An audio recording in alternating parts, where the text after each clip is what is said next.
whether that statement, joint statement, can come through various Buddhist or various religious organizations' website, like say for Buddhists through the BSWA or yeah, Yes. BSWA website gets a lot of traffic, so it would be good to. Or BCWA too, Yeah. But yes, just Yep. That's a good Okay, idea. thank you. Ananda, I'm sure you can. Sorry to interrupt, but I'm sure Yeah. Ananda, you can just raise that with the webmaster at the BSWA. If they've accepted that on the committee, it's just a matter of putting a link to it, so that shouldn't be a problem. that shouldn't be a problem. I can.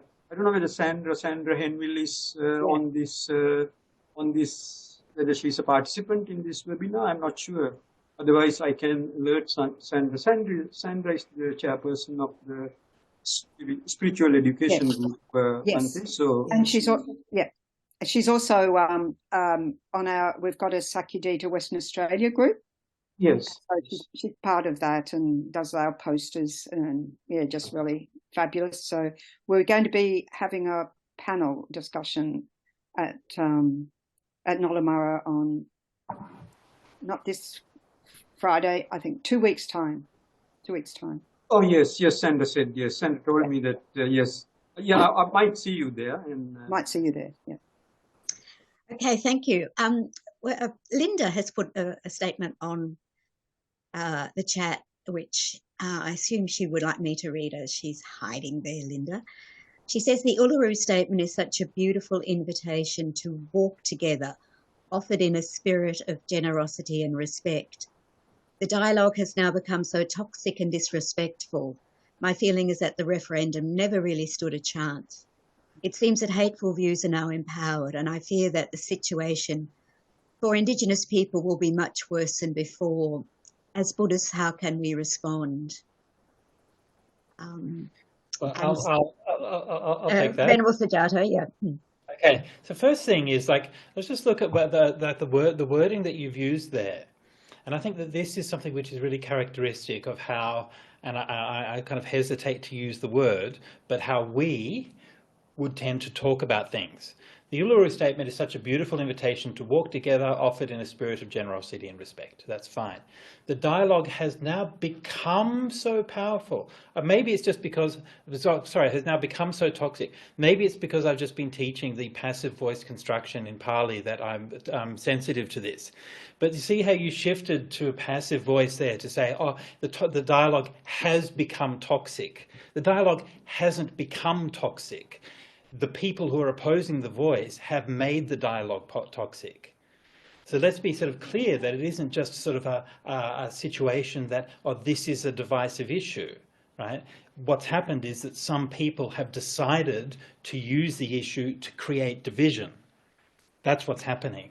And so it's just the same tendency, exactly the same thing that we saw when we were doing bhikkhuni ordination. You know, we're like, oh, let's ordain some bhikkhunis. Great, some women want to become nuns. Sure, why not? We'll do bhikkhuni ordination.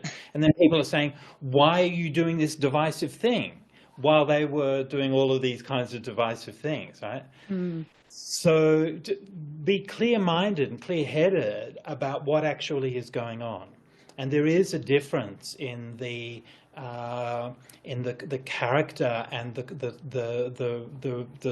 truthfulness and the values of the people who are putting forward the yes vote. And we have seen on the no side, like I haven't been paying that much attention, but you see people just saying things that are just completely untrue again and again and again. And the untruths get pointed out and they just keep going, right? So if your position... They get worse.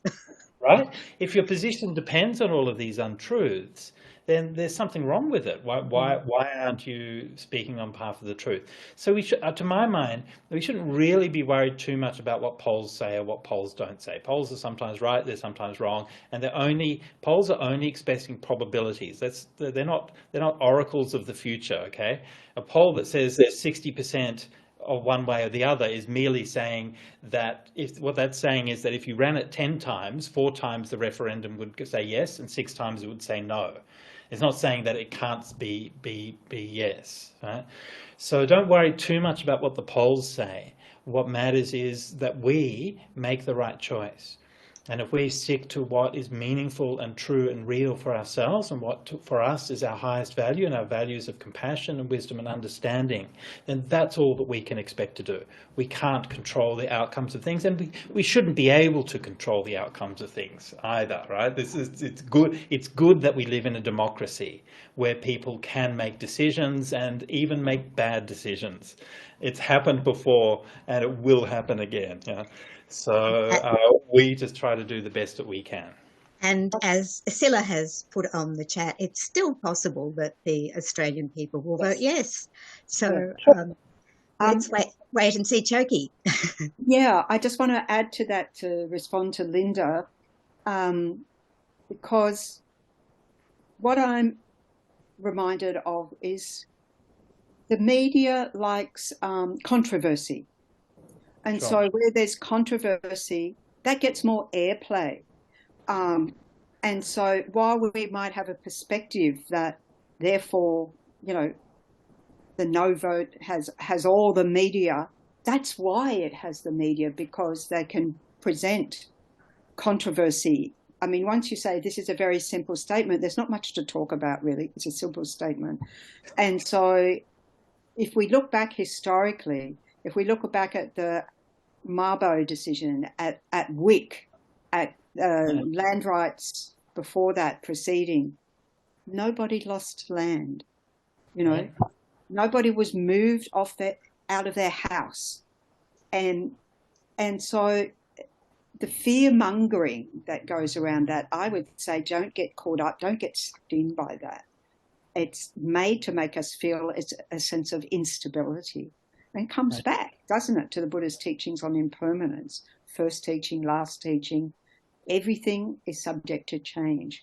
And when people say we want to maintain the status quo, there's no such thing, is there, really, a status quo? So, yes, it's disrespectful. Yes, it's toxic. It speaks from some voices within our community, and that's a democratic right. But we don't have to stand in fear of that, to really listen to our hearts, listen to what's morally right. And, you know, I know you know, Linda. And where we can, if we can, you know, put some facts in front of someone who's actually debating the no case with us, or presenting non-factual things. Like there was a woman the other day when we had our media launch for the 56 hours of prayer reflection meditation, weekend of prayer reflection meditation, who right at the very end was calling out, and she was, have you read the Constitution? And I go, yes. And I want to go and talk to her about the Constitution. But he won't say, no, come into the church and light a candle. You know, like, don't get caught up in the controversy. But maybe by just kindly addressing that, and also addressing the fear of that person. What is it that you fear? Right. And then if they can talk about what they fear, and you say, well, it didn't happen that time, it didn't happen that time, it didn't happen that time. So it maybe can help them allay their own fears. Yeah. Thank you, Chokyi. Venerable Sujato, any closing words?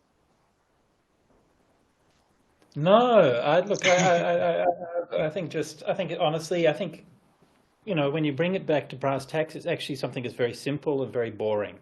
Honestly, it's incredibly boring. It's just a couple of lines in a constitution, and it's ultimately an office in Canberra with a few people in it who are looking at legislation and using Microsoft Word to add a couple of notes to it and sending it back to the legislation. That's what we're talking about, really.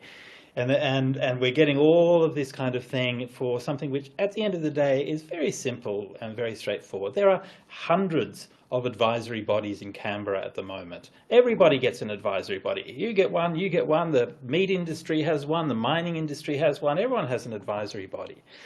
It's like, it's really such a small thing. But, you know, I think it shows us a way to show our character. And again, I keep coming back to this thing, but it asks us to take a role in shaping who we are as people and as a nation in the future. through our choices, and that to me is the most important thing. Thank you very much, Venerable Chokyi. And I can't see any other questions. Yeah. So we'll wrap it up there. But just a couple of things. Obviously, if you can, get a copy of Statements from the Soul and read Venerable Sujato's chapter. It's very inspiring. And I would also... Noel Pearson said he liked it. Well, there you go. And then there's this little book that's floating around, The Voice to Parliament, and in it, it says about how we can make a difference. Start by talking to the people closest to you about why you will vote yes. Listen to the person you are speaking with rather than talking at them, and share the reasons why you have decided to vote yes. There's a whole page of how you can go on, but I thought that was very informative as a way to get through the next month in a positive way. So I'd like to thank you very much, Venerable Sujato, for joining us. Yes, sorry. Can you please show that book again? It's books. There is one. Yes. Where's the camera? It's Statements from the Soul. Yes. The Moral Case for the Uluru Statement from the Soul. Okay. And both of these are in library. Buy them. And the other one is The Voice to Parliament. Yeah. Yeah. Okay. And, Thank you so much. Thank you. Yeah, both are recommended, particularly getting through the next month. Thank and you. again, I will send through the videos to Helen, and she can send them out to everyone. Link to them. Great. Thanks. Sorry, Chokyi, I didn't see them before, but I'll link them to everyone. Yeah. Can you please post this video tomorrow so I can share it with my friends? It might be putting a bit of pressure on our tech guy. All right. Okay. Okay. Maybe we definitely will do it in a couple of days. Okay. Hopefully. Yeah. Yeah. Okay. Yeah. It just depends how busy he is. So it's all right. Thank you. Yeah. Thank you. But ASAP. Okay. I've lost my train of thought, but thank you both so much. Chokyi, anything you wanted to say?